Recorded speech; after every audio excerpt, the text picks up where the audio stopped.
नमस्कार दोस्तों, कैसे हैं आप। आज जो है अपन विज्ञान के बहुत महत्वपूर्ण क्वेश्चन करने वाले हैं। ठीक है, जो एसएससी में पूछे जा चुके हैं और सभी एग्ज़ामों में 100% आने की संभावना रहती है। ठीक है, तो अपन बिना देरी किए सेशन स्टार्ट करते हैं। आपने चैनल को सब्सक्राइब नहीं किया तो प्लीज़ सब्सक्राइब करें और शेयर करें। ठीक है, पहला क्वेश्चन देखिए, धातु के ऑक्साइड प्रकृति में होते हैं। ठीक है, उनकी प्रकृति किस प्रकार की होती है। ठीक है, ऑप्शन फर्स्ट है जैविक, बी है आपका अम्लीय, सी है क्षारीय और डी है तटस्थ। ठीक है, तो जो धातु के ऑक्साइड होते हैं क्षारीय होते हैं। कैसे होते हैं? क्षारीय। तो ऑप्शन सी बिल्कुल सही आंसर। क्वेश्चन नंबर सेकंड देखिए, पक्षियों द्वारा परागण को कहा जाता है। ठीक है, जो पक्षियों द्वारा परागण की क्रिया होती है उसको क्या बोलेंगे।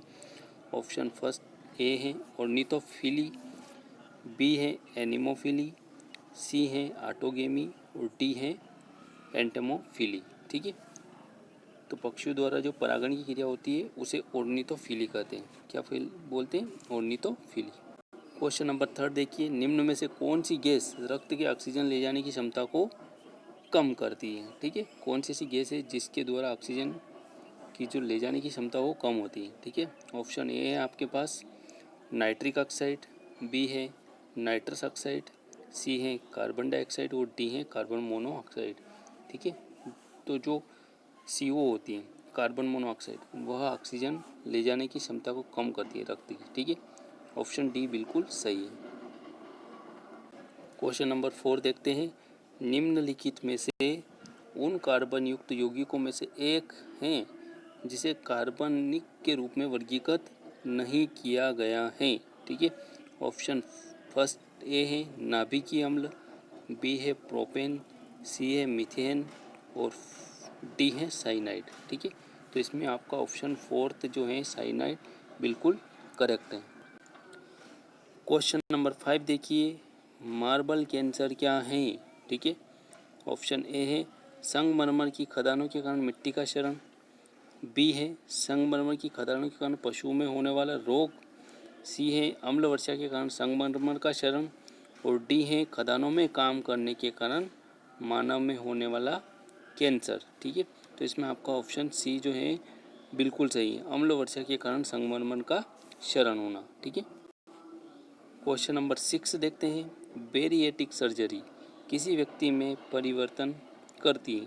ठीक है, कौन से अंग में परिवर्तन करती है।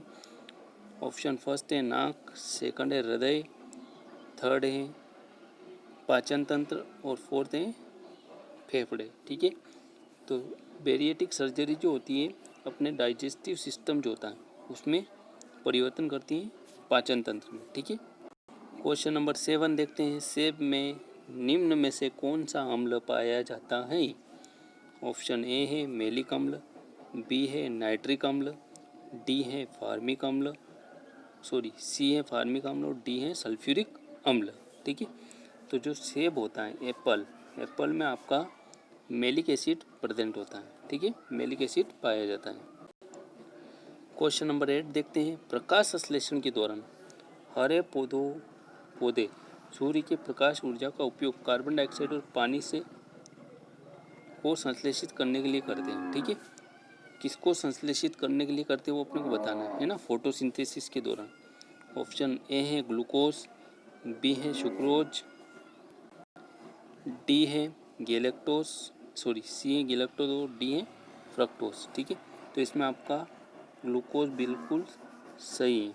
ठीक है, ग्लूकोज का फॉर्मेशन होता है वाटर और कार्बन डाइऑक्साइड के द्वारा।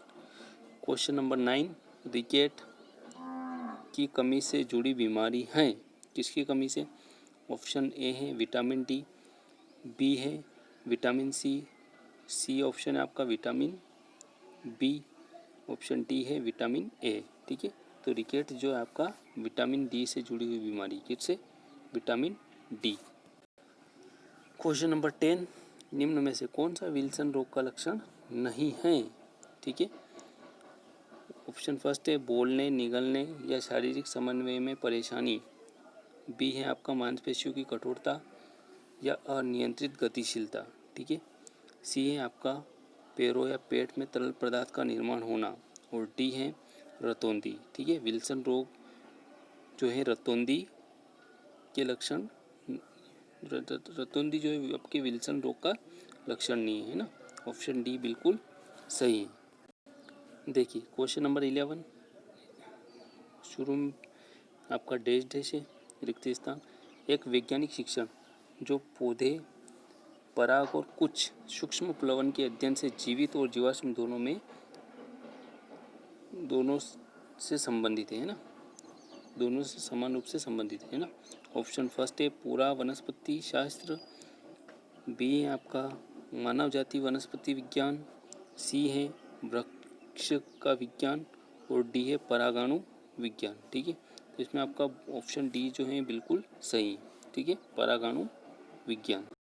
क्वेश्चन नंबर 13 देखते हैं, 12 देखते हैं। उभयचरों के अध्ययन से संबंधित प्राणी विज्ञान की शाखा है। ठीक है, ऑप्शन फर्स्ट है मेमोलॉजी, सेकंड है आपका उभय सरीसृप विज्ञान।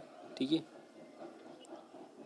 सी है आपका आकृति विज्ञान और डी है आचार विज्ञान। ठीक है, उभय सरीसृप विज्ञान जिसमें अपन उभयचर और सरीसृप दोनों का अध्ययन करते हैं ना, उसको बोलते हैं उभय सरीसृप विज्ञान।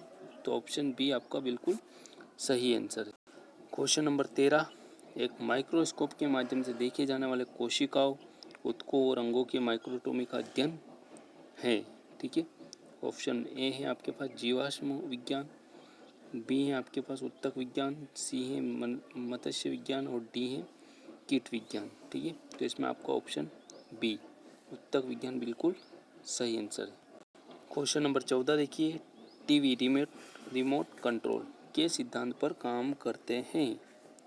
ऑप्शन फर्स्ट है अल्ट्रासोनिक, ठीक है, सेकंड है आपका, इसमें अल्ट्रा आएगा ना, सेकंड है आपका लेजर तरंगे, सी है ब्लूटूथ तकनीक और डी है इंफ्रारेड तरंगे। ठीक है, तो इसमें आपका डी बिल्कुल सही है, रिमोट कंट्रोल जो है इंफ्रारेड तरंगों के सिद्धांत पर काम करते हैं। देखिए क्वेश्चन नंबर 15, जंग को निम्नलिखित घटकों में से किसकी आवश्यकता होती है। ऑप्शन ए है स्टील, लोहा और ऑक्सीजन, बी है आपका लोहा, ऑक्सीजन और नमी, सी है लोहा, नाइट्रोजन और नमी, डी है हीलियम, हाइड्रोजन और नाइट्रोजन। ठीक है, तो इसमें आपका ऑप्शन बी बिल्कुल सही लग रहा है, जिसमें आयरन, ऑक्सीजन और नमी ये तीनों चीज़ जो है जंग के लिए आवश्यक होती हैं। ठीक है, क्वेश्चन नंबर 16, बेंजामिन फ्रैंकलिन की निम्नलिखित में से किस गतिविधि ने उन्हें बिजली की बेहतर समझ प्राप्त करने में मदद की, अंततः बिजली की छड़ के आविष्कार के लिए प्रेरित किया। ठीक है, कौन सी ऐसी घटना थी जिससे बिजली की उनमें बेहतर समझ। ऑप्शन ए है आपके पास पतंग उड़ाना, बी है पियानो पर अभ्यास करना, सी है नदी में तैरना और डी है घुड़सवारी करना। ठीक है, तो पतंग उड़ाना जो था ऐसी घटना थी जिससे बेंजामिन फ्रैंकलिन को विद्युत बिजली की बेहतर समझ विकसित हुई थी। ठीक है, क्वेश्चन नंबर 17, निम्न में से किस गैस की गंध सड़े हुए अंडे की गंध के समान होती है। ठीक है, ऑप्शन फर्स्ट है हाइड्रोजन सल्फाइड,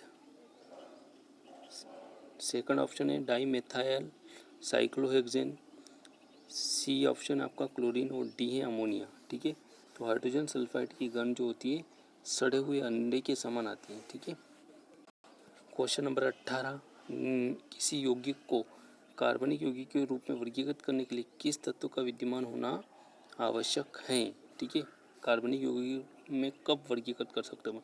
ऑप्शन फर्स्ट है कार्बन, सेकंड है आयरन, थर्ड है अमोनिया और फोर्थ है जस्ता। ठीक है, अगर उसमें कार्बन उपस्थित होता है, ठीक है, तो उसे अपन कार्बनिक यौगिक के रूप में वर्गीकृत कर सकते हैं। तो इसमें ऑप्शन ए बिल्कुल सही आंसर है। क्वेश्चन नंबर 19 देखिए, वाष्पोत्सर्जन और संघनन की संयुक्त प्रक्रिया को कहते हैं। ऑप्शन ए है उत्सादन, बी है क्रोमेटोग्राफी, सी है आसवन, डी है क्रिस्टलीकरण। ठीक है, तो आसवन की प्रक्रिया को, जिसमें वाष्पोत्सर्जन और संघनन की संयुक्त प्रक्रिया को बोलते हैं आसवन। क्या बोलते हैं, आसवन। 20, क्वेश्चन नंबर 20, निम्न में से किस धातु में गैलेना नामक अयस्क होता है। ठीक है, अपने को उस धातु का नाम बताना। ऑप्शन ए है निकल, बी है तांबा, सी लोहा, डी सीसा। ठीक है, तो सीसा जो होता है जिसमें गैलेना नामक अयस्क होता है। ठीक है, डी बिल्कुल सही है। आपको क्वेश्चन कैसे लगे कमेंट करके बताएं और वीडियो को ज़्यादा से ज़्यादा शेयर करें। धन्यवाद।